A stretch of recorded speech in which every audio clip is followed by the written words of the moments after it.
The dream bike shed is finished. The shred shed is complete. It functions well. I do everything in here. I work on my bikes. I sometimes work on videos. I edit my videos, do voiceovers as you'll see in this video.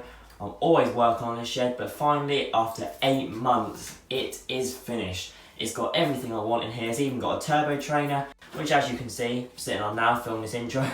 So yeah, I'm going to be discussing the prices of everything, going around, showing you everything, discussing it, how we got it, how much it cost and so on. So let's jump straight into it. So this might be helpful in case you want to do your own bike shed build. So let's pedal into it. So let's jump straight into this with my workbench. This is my workbench built from hand. We built it out of some old scrap wood we have, so there was actually no cost. Well, there was, because we had to buy 2 bits of MDF board to make the work surfaces and the shelf. So each one was 18mm, and I think they cost about £19 each, I think. So they were good prices. So basically, all we had to pay for the desk was the 2 shelves. The rest of it was free. The rest of it was wood we had.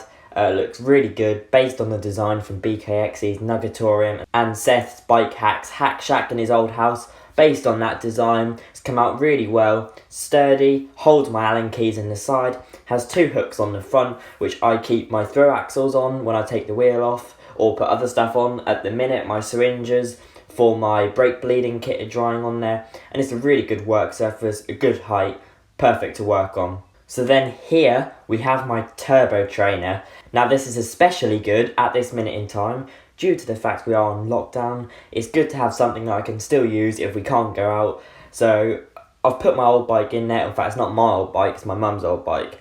I put the Scott Contessa scale 730, whatever it is, in there. The white and green one that I rode in Wales. So all I did was I took out the axle, because it's not a through axle, it's a quick release. So I took that out, put the one for the turbo trainer in, put that in, and I tend to do about 5 to 10 miles on it a day, which is good. Good for your fitness, good for your exercise. There was no cost for this because someone gave it to me just for this lockdown period, and then I'll give it back afterwards. But yeah, it's really good, and I think I'm going to have to invest in one in the future. So here we have our glass cabinet. Now this is a really good feature in this room because it's a good place to keep all your stuff, all your gear, helmets. Now you're probably wondering, oh, them helmets don't look very good, or they look really old, and that's because they are. Because on the top level I keep cable ties, tools and cleaning rags. Then on the one below that, which you can only just see in the top of this screen, I then keep our helmets, our proper good helmets, which are the Bell Super 2R, Bell Super 3R. They're both full face but can also be converted into a normal helmet. Below that, the line where you can see 4 helmets, that is then really old helmets that we don't use anymore, or they're spares in case anyone wants to come along for a ride. Below that we then have gloves, some more cleaning rags, goggles, my mum's helmet and some glasses. Then on the bottom row it's just sort of like a junk sort of shelf, but that's not that bad. It's really good, it suits the room. This was free because this has been in the shed ever since we bought it. It looks good because everything's on display and it really just does look great. So up on the ceiling here we then have all the bikes we've ever had. So to start with, we have the 2014 Scott Contessa, then the Cubane, then the Cube LTD, then the Trek Remedy 8. So these are all the bikes we've ever had. I haven't got the Cubane anymore, but these are just little bits of paper, 4x20cm, that I put on the ceiling, stuck them on there with double-sided tape, and they look really good. And it's just a reminder of all the bikes you've ever had. And at the minute, it's currently got 3 more bikes on there. So it's got the Orbea Rayon, Ibis Ritmo, and Production Privy. They might be some future bikes we're getting, so I put them up there and it looks really good. Matches the white and black theme of the room as well, which is also nice. This wall on the left hand side of the door is then what I call my picture wall. That's where I have all my pictures that I've taken riding. So the one at the top is a group ride we went on back in 2016. Feels weird that it was that long ago, it's crazy really, but then below that was when I went to Cannock. My first ever time on a full suspension bike, as you can see, the Trek Remedy 7. Loved that. And then below that We then have a picture of me riding in Nantyuarian and then some pictures of my bikes. They're just ones I printed off and I pinned to the wall, and it does look good because again it's sort of memories just like the names of the bikes. So up on this wall we then have my calendar along with the GoPro mount and a hook. So the calendar is one I got in one of my NBR magazines. As I'm filming this, of course we were in March, we are now in April, and I switch it over every month like you should do with a calendar, and I use it to mark on there when I make a video or when I go riding, just so I sort of keep track of things. Then to the right of that, as I said, we have the GoPro mount. This is where I mount my phone or my GoPro if I'm doing a time lapse. We also have a hook for the keys for the shed, which I just hang up there when I come in. They're hanging up at the minute and it looks really good. And it's just tidy because then the keys aren't laying around all on the desk. So here we have my tool wall. Now I would just like to point out the tool wall is straight. It's the ceiling that's not level with the tool wall. The ceiling does go up. The tool wall is perfectly level. We use the spirit level for each of the bits of wood.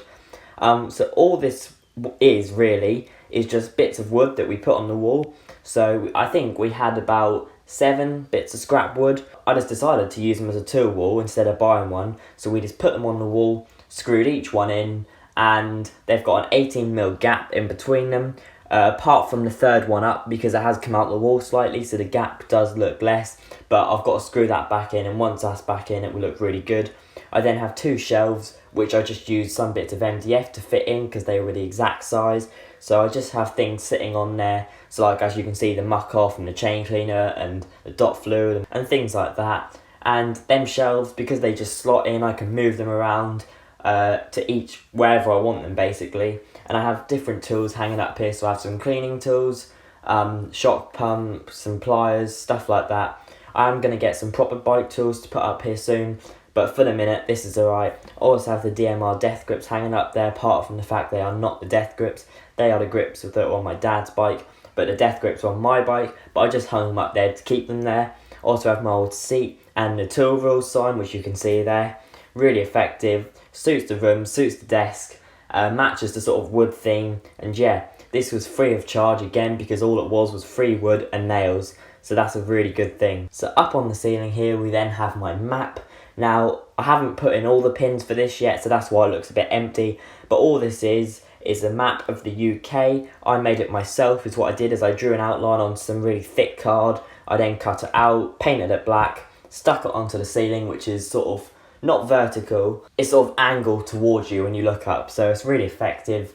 It's black against a white background, again carrying on with that theme of the black and white.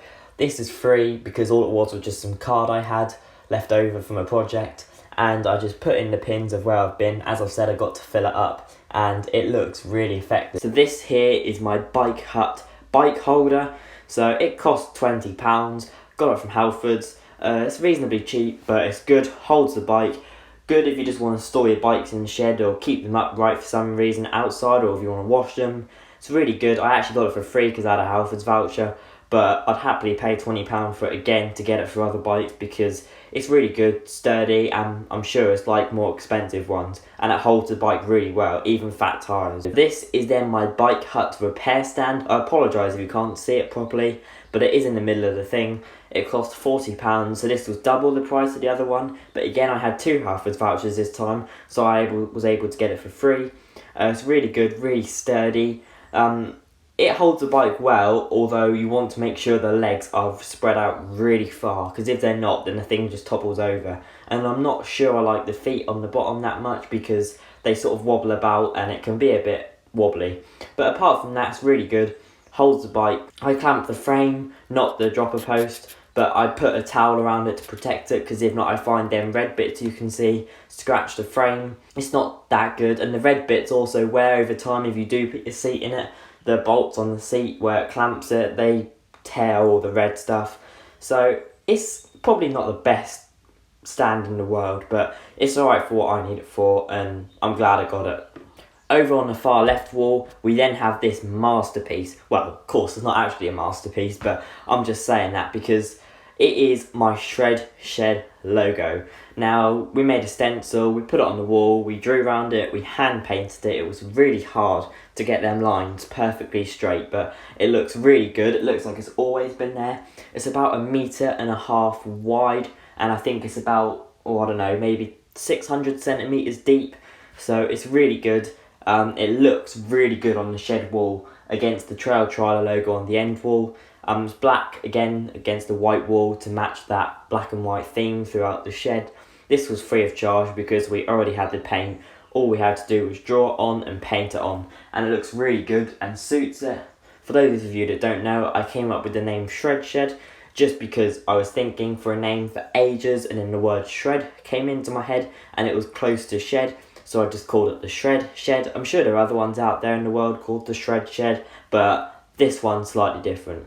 Over on the right hand side wall next to my desk we then have my trail maps. So I have 2 shelves of them, so I have 8 in total. You can only see the top shelf with the top 4 on in this shot. But the frames cost £6 each from IKEA. They're just simple black A4 frames, so I got 8 of them, and they're really good. I mean, they've warped a little bit because the room gets cold, but apart from that, they're really good. Again, they're black, so they match this whole theme of black and white throughout the shed. Then the trail maps themselves I made. So it's what I did is I went onto Strava, got my route from when I did it. I then imported it on, removed the background, put it on a black background, put the name of the trail, the distance, and then I put the elevation at the bottom using again the Strava, removing the background. This looks really good. I then put a trail name in, if there was a trail name. So for example on the Thetford one, I've named all the different bits of the trails on there. They look really good. For me they were free to make because I just made them on my iPad, then I printed them off, and they really suit the room well, and it's just sort of a nice memo to show where you've been. So I only have 8, and they're my top favourite 8 rides. The rest of the trail maps go on the ceiling next to the map. And here is the famous, well, maybe not so famous, because I only have near 200 subscribers, but the famous Trail Trialer logo on the wall. So for many of my intros, this has been behind me. This is where I do most of my intros. So this is on the end wall of the shed opposite the door. So it's really good. Again, this is about 1 metre by 1 metre. So we stenciled it onto paper, put it on the wall, drew around it, painted it white. It looks really good because the end wall is black, the rest of the walls are white, and to have that big white logo in the centre just looks really good. Again, in keeping with the black and white theme of the room, it's just sort of really sticks out when you come in the room. It looks really good, and I'm really happy with how it's come out. So this has actually been up the full 8 months. This was the very first thing we did in this room, which was paint this on. So it's held up well, it looks really good.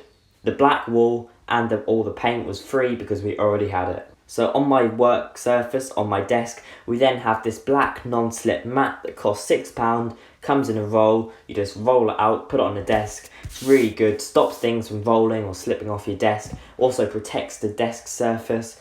Strong, sturdy, cheap and easy to replace. So yeah, I'm happy with that. Down below, on the shelf below my work surface, I then have all my camera gear. So over in the grey box, we then have all my camera gear itself, which consists of cases, selfie sticks, tripods, all of that. I don't actually have a proper big tripod yet. I probably need to get one for one of my upcoming videos, which will be at Thetford doing racing. So I need to get one of them. In front of it, we then have a wooden pull-out, which has all my cameras on, so I can pull it out, put it on the desk, and that's really good, really handy. And I have 7 cameras on there. I also keep all my gimbal gear, charging leads and everything else up here, so it's really handy just to pull it all out and it's all there ready to charge and go. This is then my charging box where all my leads are in and batteries, so I'll just sort of put it in, plug them in, charge them. Really good. It's attached to a power bank and to an extension lead at the bottom, which I then plug in, turn it on, and it all charges perfectly. So this is then my matting that I have on the floor. They are 60 by 60 centimeters each tile. They came from B&Q. They're black, they're resistant, they're really good, they're rubber. I got the idea from Seth's Bike Hack Shack. They're really sturdy, they've held up well over the couple of months that they've been in here. It's £10 a pack, you get 6 in there. I had to buy 4 packs for this whole shed, so that came to £40. But I'm really glad I got them. They suit the room, they're black, so they're in keeping with the theme. And they are really good, sturdy, easy to replace if you need to. So I definitely recommend these if you're thinking about getting some.